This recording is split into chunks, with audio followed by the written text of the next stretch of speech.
Hello and welcome to the World Builder series.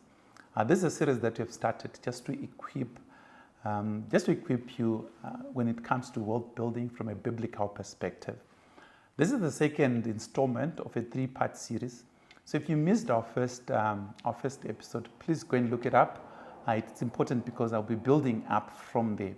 Wealth is a very important subject, and it's important that you listen to some of the things that we're teaching and begin to apply them in your life. And I believe that it will change your life in a dramatic way.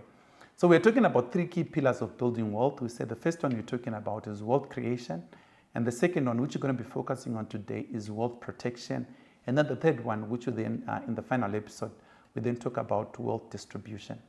So wealth protection is, so I always want to say that a lot of people focus so much on creating the wealth, on building the wealth. But they're not putting necessary safeguards and paying attention to the risk that threatens that wealth that they are building. So the objective of this particular episode is to bring consciousness to us and intentionality to us to say you must always look out to the risk aspects as you build wealth. You must pay attention to, are you managing the risk properly in this world builders in this world building journey. So we want to look at wealth protection. And the Word of God says, this is a very powerful parable that Jesus says in Matthew chapter 7, verse 24 to 27. He says, everyone who hears my words and does them is like a man who built his house on a rock. And when the wind comes, the rain comes, the floods came, that house continued to stand. But anyone who hears the words and doesn't do them is like a man who builds their house on sand. And when the rain comes, the wind comes, that house fell down. And I just felt that this is a very, there's a lot of lessons in this particular, scripture, especially around wealth. Because everyone wants to build, everyone is building, everyone is doing things, there's a lot of activity. So the first builder and the second builder, they were all in activity, they were doing all those things. But the second builder did not pay attention to the risk because they were not building on solid ground. So the storm came, and in life the storms will always come. The wind will always come, the floods will always come to test that to which we have built. And the question that we ask is, are we protected enough to be able to withstand the storms? Unfortunately, for the second builder who built his house on sand, they were not protected enough and they lost everything that they have. In the recent past, we have seen where people have built in land which they shouldn't have built on. And then you see graders coming, and pulling down $1 million investment, and it's pulled down in an hour. And you think about the sweat, you think about the sacrifice, you think about everything that went into building this structure, and then in just an hour, it's brought down. Why? Because maybe some people didn't do proper due diligence, so they didn't protect their wealth. So protecting wealth is about ensuring that as we build wealth, we are paying attention to the risks that could come, and it's important that we pay close attention to that risks. Like I said, the storms are going to come. Everything that you build, you're going to be faced with storm.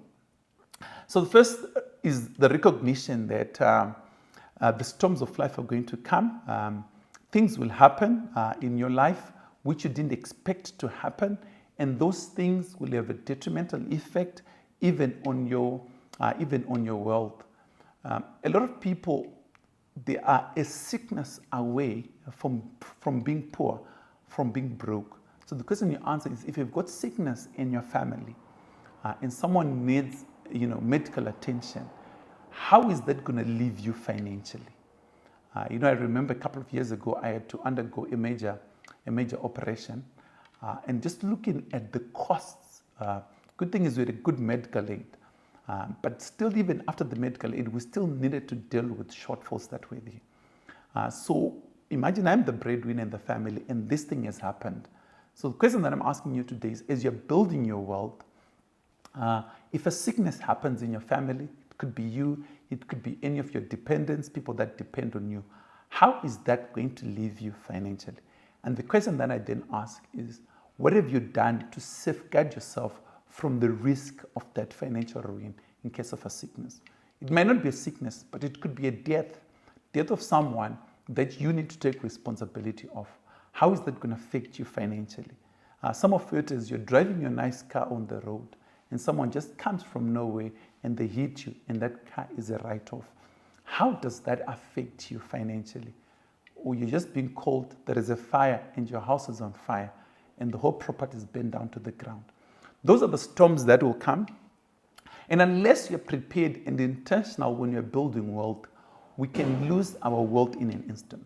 So it is important as children of God that as you're building wealth, we begin to put necessary safeguards that will help us to protect the wealth that you're building.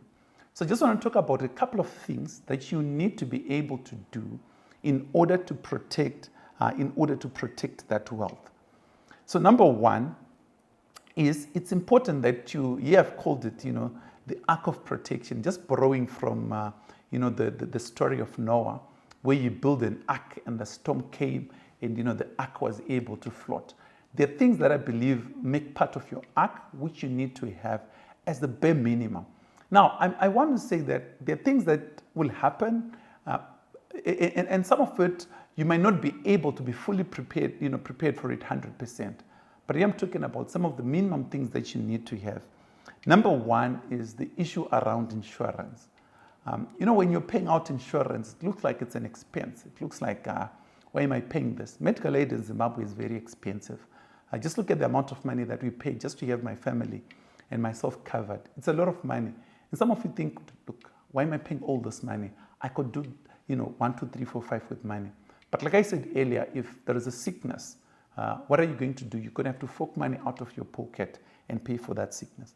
So insurance, we're talking about medical aid, we're talking about funeral policy, so that even when a funeral happens, you are covered, you know that you've got some protection. Even property insurance, where you secure your house, there could be a fire, there could be all kinds of losses. So it's important that, number one, you should insure. Think about the assets that you value the most. I've seen, where people lose, an entire livestock. They lose all their livestock in an instance because there's a disease that has come. So financial losses, storms are going to happen. The question is, are you prepared for them? So that's number one, making sure that you are insured against, different risk events that you could identify. Secondly is an emergency fund. Now, an emergency fund but the term says it's an emergency fund. It helps, it cushions you in the event of an emergency where you were not prepared. And an emergency could be something that could last from a day, but sometimes even up to a year. Just think about it where you've got a good job, your wife has got a good job. What happens if one of you loses their job? What happens if you're the breadwinner and you lose a job? The emergency fund comes and is able to pay the school fees for that particular term. You're cushioned because now you don't have to think about what do I need to do in the instant. You can take time to really think. It just gives you time to plan and address the problems that you're facing. So an emergency fund is always good. Those are funds that you've set aside. You can decide how much you want to have. But in case of that emergency happening, you know you've got money that you'll be covering. I was talking earlier about how I had needed to do a surgery, and although we had medical aid, but you know what, it was not enough for us. We had huge shortfalls on that medical aid, and the emergency funds we had helped us go through with that particular operation. Otherwise, I could have kept a disease that might have even eventually killed me, but we were able to respond in time, and now I'm fully recovered. So an emergency fund is very important, and I believe that everyone should have it. It helps protect from those incidences. Thirdly is legal protection. Legal protection is very good. One of the sad realities is that a lot of people, particularly Christians, because we are doing business amongst ourselves and we trust each other, sometimes we go into contracts, we go into businesses without proper documentation of how that arrangement is going to be structured. And then what happens? There is a loss, or sometimes things don't go according to plan, and we find ourselves in a dispute. And because there was not clearly laid out agreement around this structure, the fights erupt and we end up, things getting messy. One of the ways in which you limit your risk is by making sure that you are applying legal protection to every aspect of your wealth building. So if you're doing a business with a partner, is there a watertight agreement that will govern that relationship, that ensures that expectations are clear from the get-go? If you're getting if you're buying a property, have you done enough due diligence that this property, all the papers are in order? Sometimes when you look at even the conveyancing that sometimes the lawyers charge, it might look like it's a lot of money, but compared to the loss that you're likely to incur, especially if it turns out that particular property was not legit, you're going to lose a lot of money. So legal protection is good through making use of proper contracts, structuring your things in a proper way. So that is very important, and it helps protect us. Then, so that was the arc of protection where we are talking about having made insurance, in emergency fund, and legal protection. Another very important point, especially as we talk about wealth protection, is the issue around having the right advisors who gives you wisdom and who gives you adequate guidance. Like I said, when you're building wealth, we are not all financial gurus. We are, you have to rely on other people that will help you with particular transactions, with particular businesses. So it's good to be, it's better for someone to really think you're very ignorant rather than you get into a transaction and then later lose money in it. So one of the things, especially in seeking wisdom and counsel and guidance, is understanding that I only ask a question or seek wisdom and guidance for people who are experts in particular areas. Sometimes the mistake we make is that we've got these people that come to us and say, look, give me money and I'll give you, 50% return in a week. And we're just asking our cousin who has absolutely no idea around how investments work. So getting advice from the wrong people. Get advice from the right people. Go to a financial advisor from church, someone that you trust, and say, look, I'm about to do this investment. What do you think? If you're not satisfied, go to another person and begin. We've got lots of structures, particularly in church, where you can really have access to people that ordinarily would charge you a lot if you go to maybe their workplaces. So it's very important that you seek advice from people before you do this, to do these transactions. It could be advice from lawyers, it could be advice from financial advisors, but as long as you're getting advice from the right people, that's something that I would advise you to do. Then last but not least is to trust God, but at the same time, be a good steward. One of the things that I've noticed, particularly with Christians, and people say, how did this person lose? They're God-fearing, they're committed. There is an element where you trust God, but God also expects you to be a good steward of the things that you're doing. Sometimes you're losing, not because God doesn't want to bless us or anything, but we're just not being good stewards of the things that God has given us. So when you are running your company, when you're at work, doing all kinds of things, one of the things that you must ask God, can I be a good steward of the resources that you have given me?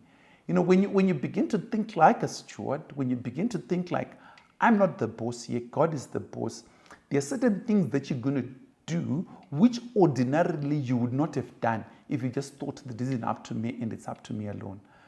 So if you think about that, we've got lots of entrepreneurs. If you just think that this is my company and I can do whatever I want to do with it, you're likely to make mistakes because there's no accountability. But when you begin to think like, this is God's and I'm a steward, you're not just going to do things recklessly, but you're going to act like a manager, you're going to act like a steward. In companies, we've got managers who are not owners of the business. They don't just wake up in the morning and transfer the money for the company into something else.